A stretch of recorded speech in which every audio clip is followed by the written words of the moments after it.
Hey, what's going on, guys? It is Rob showing you guys what I watched. Yeah, let's get started here. There's a mix of like horror and some sci-fi and even thriller. So I watched The Shallows. Um, I have to say, this is one of the best shark movies in the past like 10 years. They did a really good job with making this a survival film because that's what it is. The shark is basically circling Blake Lively. You know, she's injured, she's stuck on this rock, and she's trying to get off and get to shore, but this shark just keeps messing with her.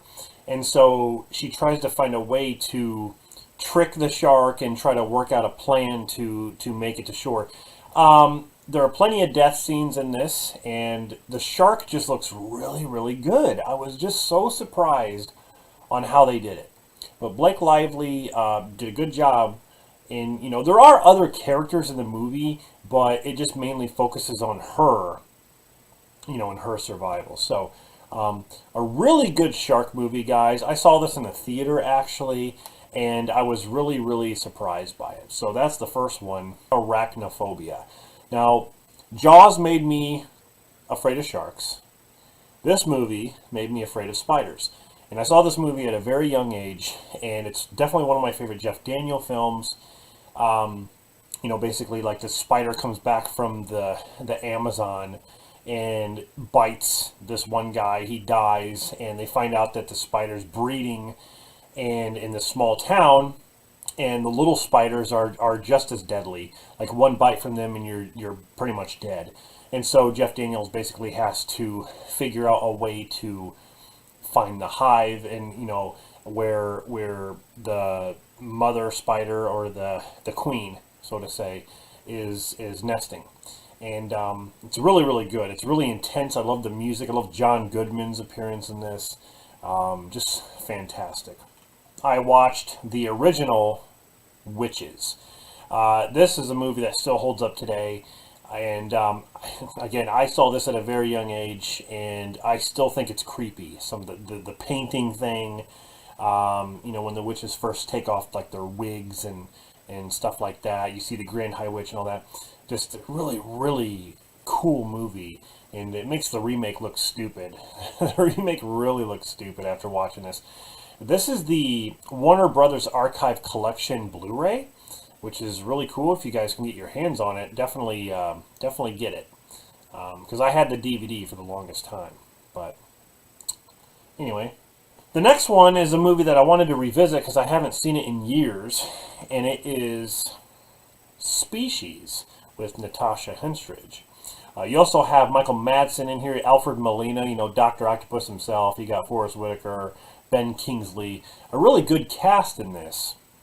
It's about this girl who is kind of like an alien species that basically has sex with men because she wants to, you know, she wants to give birth to a child that's obviously going to be kind of a hybrid, so to say. And that's all she wants to do. That's basically her purpose, and they try to stop her. Definitely the best one out of the Species movies. I mean, the Species movies are just kind of like, eh. This one, I still feel like this one's good. I wouldn't say it's great, but it's good. I still think it holds up a little bit. Now, this one is a Flicks Mix DVD that has a compilation of different scenes from all the best horror films. Boogeyman, the Killer Compilation DVD. Now, this is a really cool DVD, guys. If you guys can get your hands on this, definitely do so. This is, you know, when this came out, I grabbed it, and I still have it to this day. It's still cool. It's over 3 hours of stuff on here. But basically, you have some really good scenes from popular horror movies like Friday the 13th, Hellraiser, I Know What You Did Last Summer, The Dentist, all that stuff. A compilation of scenes, and it talks about each of the killers, and a lot of them are shown here. But there's also a really cool, what is it called? The Legends of the Boogeyman character bios and histories. That is a really cool thing on this, where it shows you, you know, the history of these horror characters and like where they came from. things like that. Just really, really awesome. I hadn't seen this in years, and it was cool to revisit it. So definitely get your hands on this. Cocoon. This also has a good cast in it. You have Jessica Tandy, from The Birds and Driving Miss Daisy. You got Steve Guttenberg. You have Jack Gilford, Brian Dennehy. Music by James Horner.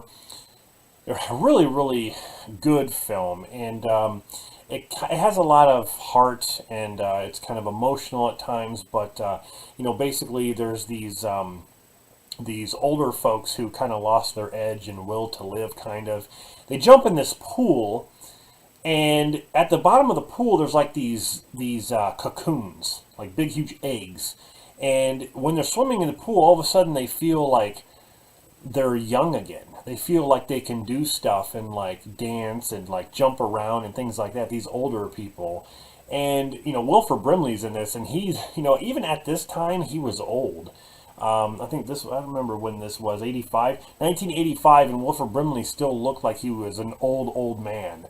But they start to feel young, and it turns out like Brian Dennehy and some of these other people, they came to Earth to find these cocoons and take them back with them. So, just very interesting movie, and the ending is really good too. There's also a sequel, but yeah, the first one is definitely good. The Intruder with what's his name, Michael Ealy and Dennis Quaid.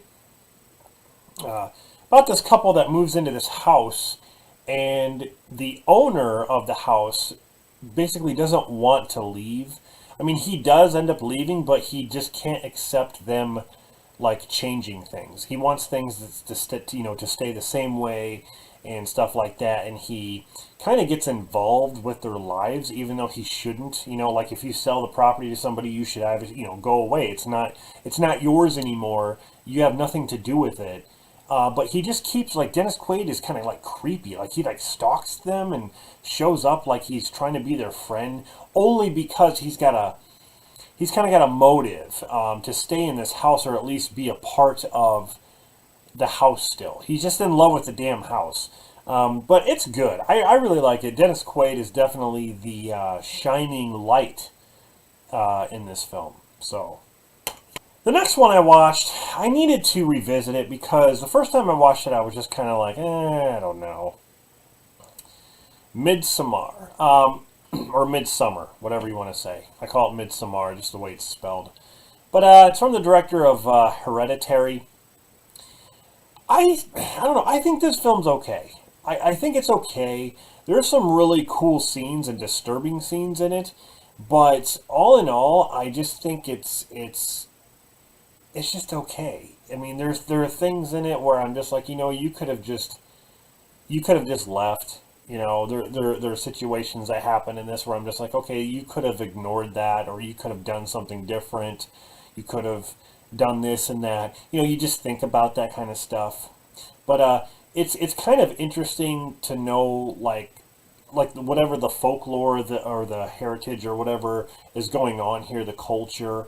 It's kind of interesting to see different takes on how they perceive life and celebrate life, and then if they're against any kind of evil or something like that. There's different. There's just a different way of looking at sort of some of these things in this movie.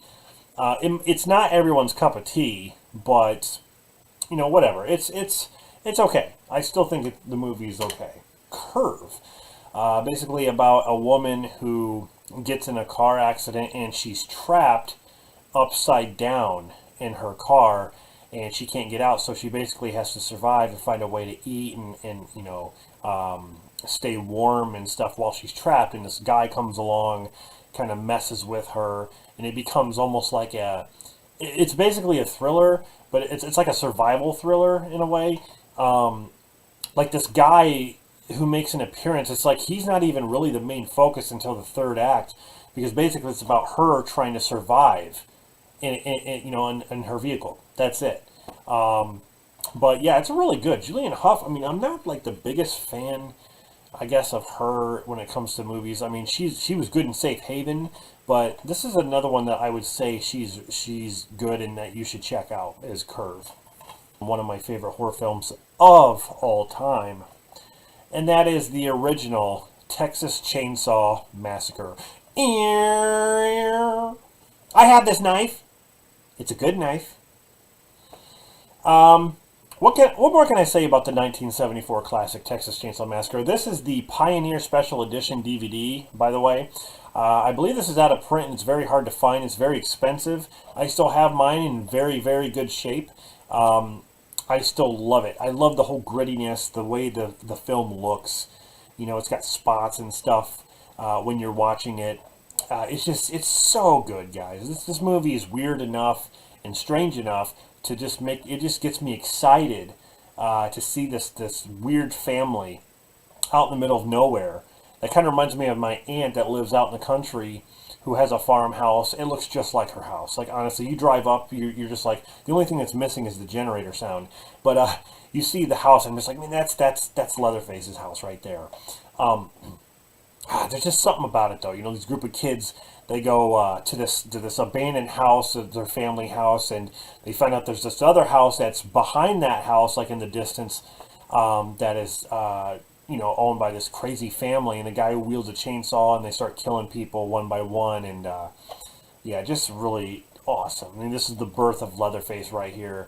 Don't ever watch that Leatherface movie, because that's not the birth of Leatherface. This is the birth of Leatherface, okay? He didn't get a chainsaw for his stupid birthday. That's not what happened, okay? Stay tuned for next week, because I'm going to, again, watch several different movies. And stay tuned. So give the video a like if you liked it, subscribe for more content, and I'll see you guys in the next one.